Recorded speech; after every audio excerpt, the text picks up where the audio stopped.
Hey, what up? It's your boy Skeletor back at you with another comic haul for the week. And this week we are looking at Ultimate X-Men number 7, Spawn Rat City number 6, X-Men number 4. Alright, kicking things off, we're looking at Spawn Rat City, script by Erica Schultz and art by Zay Carlos. Previously in Rat City, a hallucination causes the deviant to lash out uncontrollably and unknowingly unlocks new potential with his powers. That's, technically speaking, that recap is like the last page, maybe last 2 pages of the last issue. This one is short but fun. The majority of what we're reading is a television documentary, I don't know, History Channel type of thing, I guess. The history of New York, the Bowery, which is where Rat City is located, where the original Spawn series was located. And I absolutely love this little bit here. The makers of this documentary are not responsible for inaccuracies written by AI researchers. Like, they already know. Like, topical. But at the same time, like, come on, man. This one's a pretty short issue. The majority of it is a documentary, and we get a look at when New York was settled, from settlement times to George Washington times, and onwards. And I will say, until we reach the 1990s, without Googling anything, I'm gonna say, from what I remember, and I'm not the biggest New York historian, I know a lot about Chicago, but New York is, you know what I mean, just, From what I can remember though, this is actually a very good representation of New York's history up until the 90s when the original Spawn series takes place. That's when history kind of alters a bit, you know what I mean? Most of this is pretty accurate. Also, there's this funny little thing, I know, it's modern day nonsense, but there's this one panel, like everything is like settlers and Native Americans, and then just real quick, we mention a guy and we jump forward to 2030. After his cancellation in the 2030s for his anti-Semitic and racist views, most of his legacy was destroyed. One of those founding fathers. His legacy destroyed because, I don't know, you know what, I don't think the writer's even trying to make like a real statement. I think this is just purely aping off of modern day what have you. And also, I'm fairly certain this may be at least a caricature of a real life event. I've seen enough of these statues get pulled down in the last like 4 or 5 years. This looks pretty familiar here. But we get the history of the Bowery of New York up until the 90s. We get some people who look like they're from the 90s, possibly 2000s, just giving their, you know, 1-sentence opinion on the place. And I would just like to zoom in on this toilet real quick, for real. Like, you gotta walk into the bathroom and then hop up onto a ledge. Like, the toilet is a literal throne compared to everything else, but also everything looks like it's been painted with stains. And that's when we get found footage of the original Spawn from the 90s. Apparently, local youth would go to rooftops and just kind of film the area hoping Spawn would show up, or there'd be some kind of supervillain, superhero battle. Sadly, this one page is all we get of the original Spawn. And I wouldn't even mind if he didn't show up. It's just, these comics are so short. Modern day Spawn, like, future Spawn, just doesn't get time to shine. In fact, he's barely in this at all. I would like if they tied this in a little more to the original series. Now that we're done filming this little documentary, we move to a random apartment building. A shot gets blasted through the wall, which will make sense in a minute, followed by red tendrils, which are Spawn's cape. Which means while the last issue was going on, they were filming that documentary on the other side of the wall. That shot that got blasted through the wall, last issue, the Doctor, who is currently impaled, popped the shot off at a random wall instead of directly shooting Spawn. There was no explanation for that, and there was no explanation for why Spawn had a hallucination. But now that we've moved past the documentary thing, that shot that the scientist fired off in a random direction, that's what breaks us out of the documentary and back into reality. And here we are with Spawn straight up murdering this guy and almost tearing his friend's arm off. In his weird hallucination state, he's fighting, I think that's Malbrosia.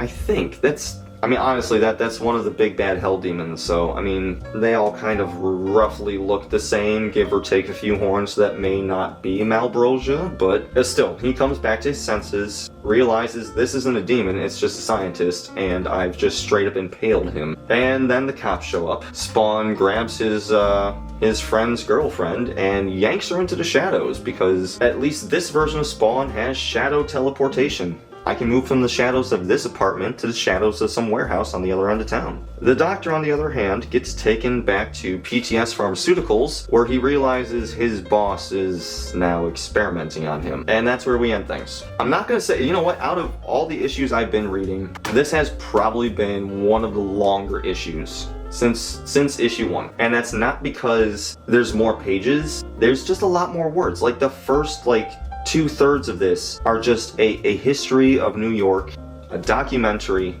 It's a lot of reading.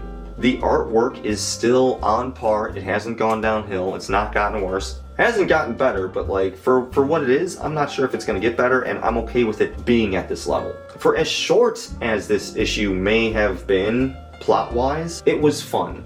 We do get to see the OG Spawn, which is always a treat, but I almost wish he played a little bit more of a part in this. Or I wish, modern-day, quote-unquote, future Spawn played more of a part in this. Realistically, this only adds a page or two onto last month's thing. Most of it's taken up by the documentary. So there's very little to almost no plot development. I really want to give this a 2 out of 5, but I had fun reading it. And I think maybe a little bit of that might be the urban historian in me. I do have a fondness for that, so I might be a little biased here, but I'm going to say this is a 3 out of 5. It's a low 3, I would say 2.5, but I'm going to say a low 3. This is a 3 out of 5. Spawn, Rat City, number 6. Alright, let's move on. Alright, and next up we're looking at X-Men number 4, written by Jed McKay and art by Netho Diaz. I'm gonna guess he's a guest artist. Alright, so like most of these X-Men books, it's broken up into the A plot is the X-Men versus the Upstarts. The B plot is Magic playing a game of chess with, you know what, spoiler alert, we're rushing to the end here. Colossus. She is playing a game of chess with her brother Colossus over the phone, using text to tell each other where they need to move their individual pieces to. Honestly, a lot of this is just the X-Men fighting the Upstarts, and I'm not a big fan of them. I mean, their power sets are okay. I don't know what's going on with Orifice. The hairy guy is just the brawler. The green man over here is the teleporter, and I think he has something to do with gravity. It's not incredibly well defined. A new mutant surfaces, and the Upstarts decide to go kill her on camera for views, and the X-Men then show up to deal with that.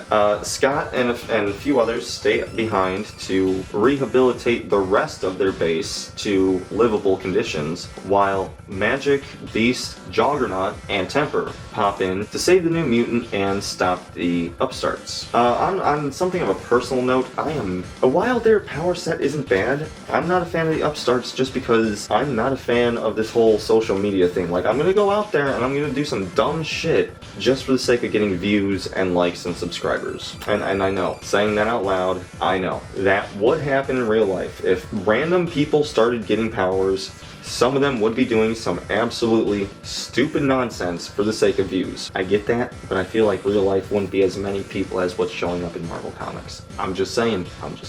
There's a huge fight. Juggernaut's the MVP of this whole situation. Temper saves the new mutant. We don't quite know exactly what the situation is, but Beast mentions something happened to Magneto. That's the project he's working on, and the fact that he got yanked away from it to go deal with the Upstarts really bothers him. We don't know what happened to Magneto, but maybe that's why he's in a chair just like Professor X used to be. Maybe Magneto's crippled now. We know that grown adults are randomly turning into mutants. which is odd because that's something that usually happens when you hit puberty. The team theorizes it might be some kind of infection or virus, and that whatever's causing this may also be crippling Magneto, but we don't really have any real information beyond that. We don't know what's going on. But this whole time I've been wondering why Magneto's been in the chair, and apparently this is why, quote unquote, something happened. And we get the return of Candyman. I don't think, without Googling it, I don't think we've seen him since the 90s. Maybe the very early 2000s, because that late 90s, early 2000s time period kind of blends together in my brain. But Candyman is back, and he's the one running the upstarts. Honestly, I kind of like this artwork more than I like the regular artwork, so if Netho Diaz wants to hang around, I would be more than happy to do that. As it stands, I probably would have dropped this whole X-Men thing here, but they have announced that coming up relatively soon, the Uncanny X-Men led by Rogue is going to go up against the regular X-Men led by Cyclops as they all try to break into what's now referred to as Grey Malkin Manor, the X-Men school turned prison, as they both try to rescue Professor X. If it weren't for them teasing that crossover coming up in the next couple months, I would just straight up drop this right now and stick with Uncanny. But I'll stick around for a little while longer. That said, the art is a big plus. We do advance the story a little bit, but we don't really develop on anything. I would say it's a 2 out of 5, but because this is a guest artist and it just looks so much better, I'm gonna say it's a 3 out of 5. I know. 2 3 out of 5s. I know. And finally, we get to our top pick of the week, Ultimate X-Men by Peach Momoko, both written and drawn by Peach Momoko. So the majority of this is basically just following up from what we learned last issue and getting a better look at the cult, how they operate, where they are. Specifically, they are in the Temple of the Revealed X, Children of the Atom. And the Children of the Atom specifically are the young mutants that we see in the crowd. We don't really get, I mean, we do get a few names, but honestly, these aren't names that really mean much in terms of who these characters may be, because most of them have been renamed. Like, Storm isn't Aurora, she's Mai Igarashi. And in this universe, assuming I'm correct on this here, Cyclops is Natsu Tsukishima instead of Scott Summers.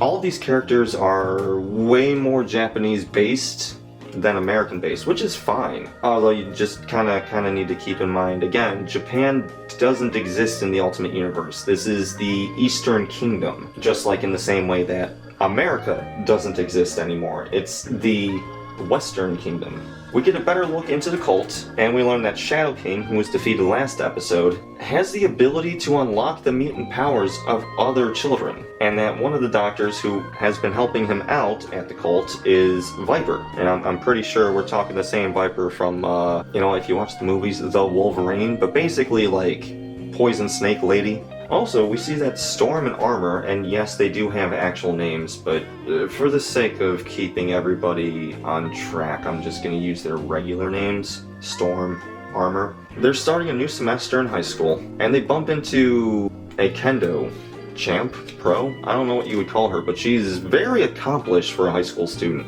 in terms of sword use. Her brother works for the police, and they investigate a dead body in a suitcase. And we'll find out later that this is a dead mutant who didn't quite make the cut, and the cult just straight up got rid of him. It's then that the government shows up the next morning to have the police officer sign an NDA, and we learn that the cult is working directly for Sunfire. I'm pretty sure he's a good guy in the main universe, basically like Johnny Storm on crack. But in this universe, he is the Eastern Kingdom's ruler, or at least one of the rulers, and he answers directly to the Maker, who created this universe and made things the way they are. At the very end, we go to the Fall Harvest Festival with Storm and Armor. We see Cyclops and Psylocke in the background. And at the very end, all the kids gather together and, hey, do you see that giant eye in the sky? And Cyclops is like, yeah, I've been seeing that all day, but I thought that was just me. So whatever's happening is probably gonna go down next issue, because, like, gigantic eyeballs don't open up in the sky without, you know, something going on. Also, I haven't mentioned this in any of the other reviews, but the lexicon in the back is always just a joy to read. Peach doesn't always bother to translate things for you or give you a proper explanation as to why things are happening. I would suppose if you're a Japanese reader, you would see some of these things and just, oh, yeah, no, 100%, that makes sense. I wouldn't even question it. But she understands for an American audience, we may not know certain things. So the lexicon gives us, like, why there's a fall festival. This isn't just, oh, Halloween. No, this is an actual thing for these people. And that's Ultimate X-Men number 7. I'm gonna say, you know, the way I'm describing it, it feels like a short issue, but it's not. It's good. Honestly, I enjoyed this better than last issue, and last issue was supposed to be the giant fight. Although I will say a lot of why I enjoyed this is because we're uncovering way more info into the cult, the Children of the Atom. The artwork hasn't gone downhill at all. I don't think it's really gotten better, but it's at a very solid hell yeah, if hell yeah was a number out of 5. So, you know, overall, I would say this issue's probably a 4 out of 5, a solid 4. There's an argument to be made for 5 out of 5 because it's the best thing I picked up this week, but I think it deserves to be a 4 out of 5. Well, and that's this week's picks. Thanks for watching. Don't forget to like and subscribe, and if you like this, check out the rest of our channel because we got a lot of other cool stuff going on. I'll catch you later.